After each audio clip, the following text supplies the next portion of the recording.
Merci d'être venu à cette session. On va essayer de résoudre l'équation feign plus crest égale rest-cli. D'abord, je vais me présenter rapidement. Je m'appelle Benoît Priou.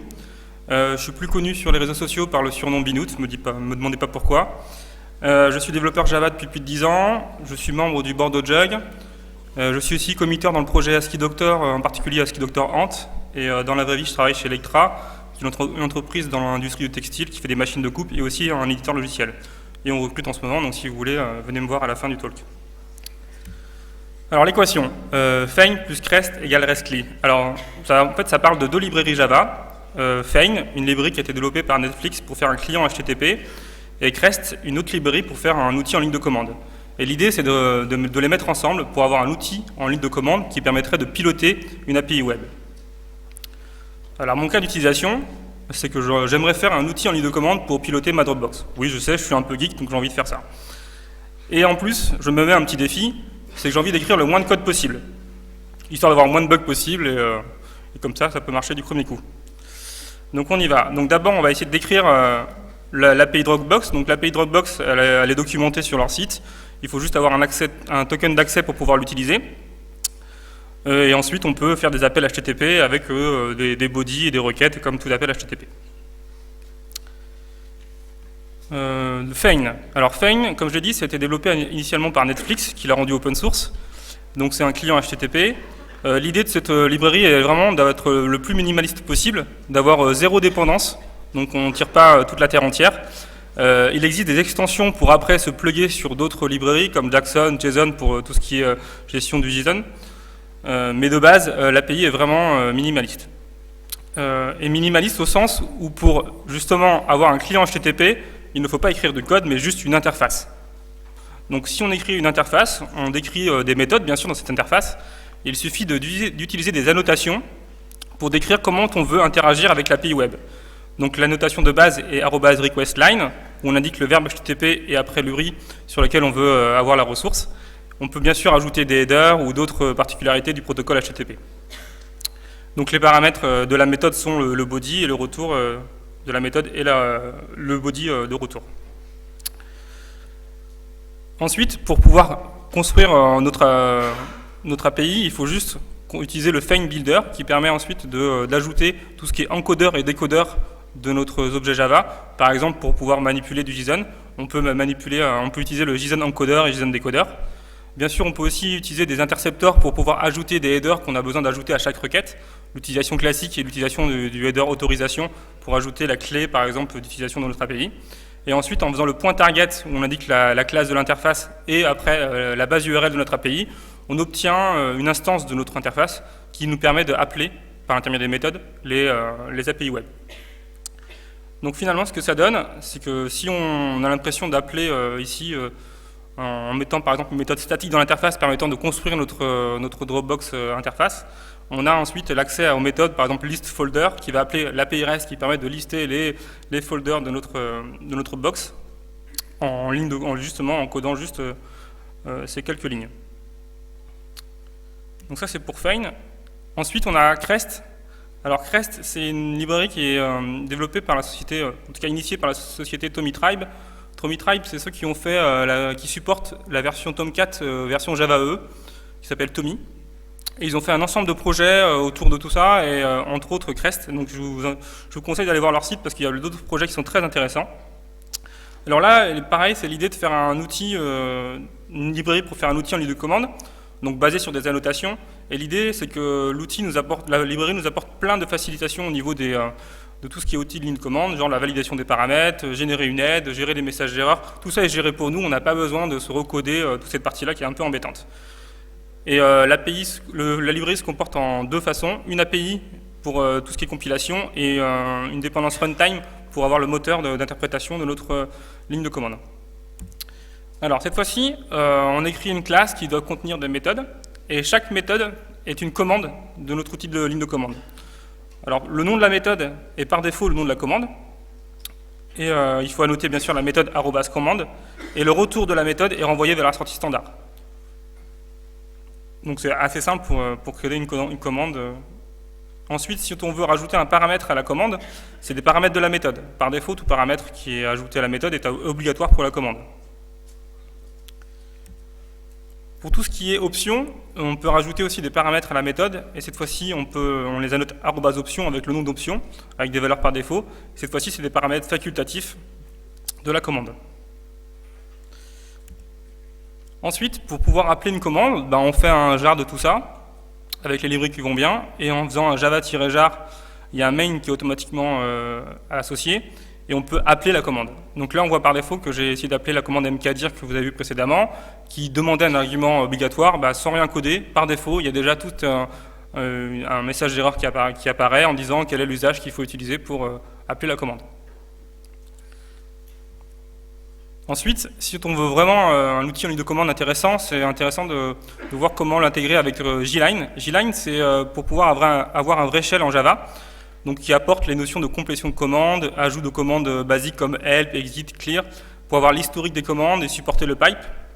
Donc là, par défaut, Tomitribe, avec une dépendance supplémentaire, nous amène un nouveau main qui, cette fois-ci, va nous apporter tout ce qui est intéressant avec Gline. Donc ce qui donne, cette fois-ci, quand on lance le java-jar de notre Dropbox CliJar, par exemple, on obtient un shell avec des commandes qu'on peut avoir avec la liste avec la commande help, et avoir la complétion et lancer des commandes. Donc c'est le moment de faire une petite démo de tout ça. Donc là, pour la démo, je vais utiliser ma Dropbox personnelle. Donc là, en lançant ça, j'ai lancé un java-jar avec en option ma clé de Dropbox, que je ne vous montre pas pour éviter que vous allez voir ma Dropbox, qui est déjà... Je veux quand même vous dévoiler un petit peu mon intimité. Donc si je fais... j'ai la complétion automatiquement qui est faite avec REST, la commande help qui est automatiquement implémentée, qui me liste les quelques commandes qui ont été faites. Je peux bien sûr clearer. Je vais par exemple utiliser ls, que j'ai implémenté, pour lister mes folders. Donc là, si le réseau va bien... Voilà, donc là, ça a listé les fichiers de ma Dropbox. J'avais rajouté un petit paramètre à ls pour pouvoir lister un répertoire en particulier, par exemple. Voilà, c'est le petit tiret-tiret. On peut changer, mais par défaut, c'est tiret-tiret pour les options. Donc là, on voit que j'ai listé un répertoire. Je peux m'amuser à en créer un. J'avais implémenté le mkdir. Ah oui, c'est le slash qu'il faut toujours mettre. Hop. Voilà, et si je fais un ls, Toto est apparu. Donc voilà, je suis content. Je manipule ma Dropbox depuis un outil ligne de commande. Hop. Et maintenant, si on résume, comment ça se passe finalement au niveau du code que j'ai pu écrire. Alors pour manipuler mon API web, j'ai écrit une interface Feign, avec quelques POJO pour le mapping JSON, mais uniquement une interface. Pour tout ce qui est commande de l'outil de ligne de commande, j'ai utilisé une classe qui contient mes commandes Crest. Et maintenant, si on veut rajouter une nouvelle commande pour notre API, il suffit de rajouter une méthode dans l'interface, une méthode dans la classe des commandes, et de recompiler, on a une nouvelle commande. Donc comme on a un peu de temps, on va développer ensemble une nouvelle commande. Par exemple, on souhaite générer un lien temporaire vers un fichier de notre Dropbox. Donc ça va faire du sharing. Donc il y a une API qui existe, qui est create share link with setting. On peut remarquer que l'API Dropbox n'est pas du tout RESTful, c'est que des posts avec des verbes. Donc c'est pas très sympa, mais bon, au moins en faisant un outil en ligne de commande, on peut masquer finalement une API qui n'est pas très belle. Hop. Donc là, après, si on va sur la doc de create share link, ici, donc on peut voir qu'en entrée, on doit mettre au moins un attribut pass qui dit le chemin vers le fichier qu'on veut publier, et en retour, on a tout un ensemble JSON. Ce qui est intéressant, c'est ici l'URL qui est généré pour partager avec quelqu'un le fichier. Donc on va s'appuyer là-dessus. Voilà. Donc là, ça c'est mon projet, ici, avec, comme je dis, mes deux classes, Dropbox et commande. Alors Dropbox, ici, c'est l'interface Feign. Alors ne regardez pas les petits tags qui sont ici, si vous voulez savoir comment ça marche, venez à ma conf qui vient juste après, dans l'amphi B, où je pourrais vous expliquer pourquoi j'ai rajouté ça dans mon code. Donc ici, on voit les différentes API que j'ai pu déjà créer. Donc là, on va d'abord créer un petit POJO pour manipuler les URL, parce que je ne l'avais pas créé avant. Donc on va juste créer une classe URL. Voilà, comme on est en JSON, avec Google JSON, il suffit juste d'avoir un un champ public et ça suffit pour faire du mapping JSON. Donc je peux faire le moins de code possible. Donc je vais ici, on va dire que je veux retourner l'URL. On va l'appeler shared, ce qui n'est pas très important, share file. Et en entrée, je prends un pass qui est déjà implémenté en termes de JSON. Donc comme j'ai dit, il faut juste que je mette un request line avec post. Bien sûr, je n'ai pas retenu la doc, le chemin. Hop, hop, hop. Alors, si, il faut mettre tout ça. Je crois que le 2, j'avais déjà mis dans l'autre, dans la base URL. Hop. Ici, hop, share link with setting, pass, pardon. Et voilà, donc ça j'ai fait déjà l'appel au share, et ainsi de suite. Après, on voit ici mon builder que j'ai mis dans mon interface pour tout grouper en même temps ma construction de mon API. Et maintenant, si je vais dans commande, donc l'idée c'est que je vais coder une nouvelle commande, donc je vais faire un public, ça renvoie une URL, ça renvoie un string pour envoyer en URL standard, on va l'appeler ln, bon, je ne sais pas si c'est, qui prend un pass. Ici, j'ai l'API, c'est juste il met un champ statique qui me lie vers le Dropbox API, ok, où je vais retrouver ma méthode share file qui prend mon pass, ça me renvoie une URL que je retourne. Voilà.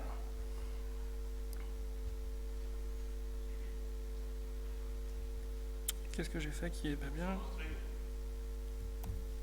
Hop, voilà. Ah non? Pardon. Share file renvoie une URL. J'ai pas mis un string là-bas? Non, j'ai fait une grosse bêtise. Merci. Hop là. Je reviens dans mes commandes. C'est plus rouge, c'est bon, tout va bien. Maintenant, je vais recompiler mon projet.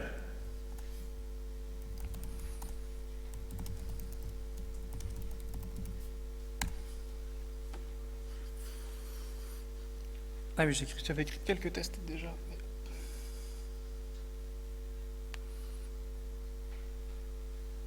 Ok.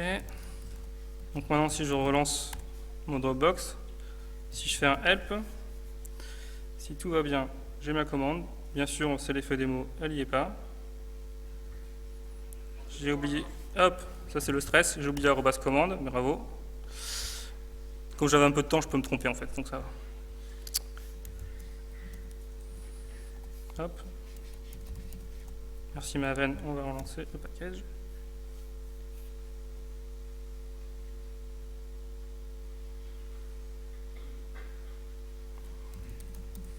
Voilà. Hop. Et là j'ai bien le ln qui est apparu. On va dire que je vais aller voir dans Jug, j'ai un fichier que je voudrais partager avec vous, qui est celui-là. Donc là je vais juste faire un ln de ça. Hop. Non, c'est pas bon, qu'est-ce qui est passé?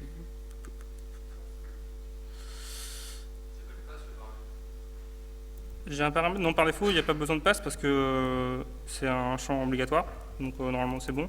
Je me suis peut-être trompé dans la définition du lien. Hop, ici, mon API, Dropbox. C'est toujours l'effet démo, j'ai fait 5 fois chez moi, ça marche à chaque fois. Mais bon. Hop, settings, URL, passe, normalement, hop, URL, ça envoie ça, tout va bien. La commande elle est créée, ça me paraît pas mal. La passerelle, charge. Problème réseau? Non, je pense pas. Il me reste juste 1 minute pour fixer, c'est toujours sympa. 451. Ah oui, j'ai oublié. Par défaut, le header, en fait, il n'est pas positionné, donc il ne m'a pas considéré que c'était du JSON. Donc il ne faut pas oublier de le mettre ici. J'ai juste le temps de le faire. Hop, je l'avais copié ici. Donc ça n'empêche pas de faire quand même des bugs, même si on n'écrit pas beaucoup de code. Hein. Voilà. J'ai le temps de recompiler, il me reste 30 secondes. Il n'y aura pas de questions. Hein. Je skip pas les tests en plus, comme ça j'ai un peu de marge.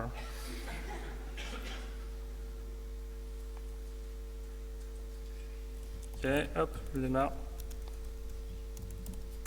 Ok, hop, Hélène. mince, ln2/jug/affiche. C'est ma dernière chance là. Ouf. Et maintenant, il me faut juste vous montrer que ça marche vraiment. Donc ici, je vais taper ici, je tape mon URL. Yes. Merci.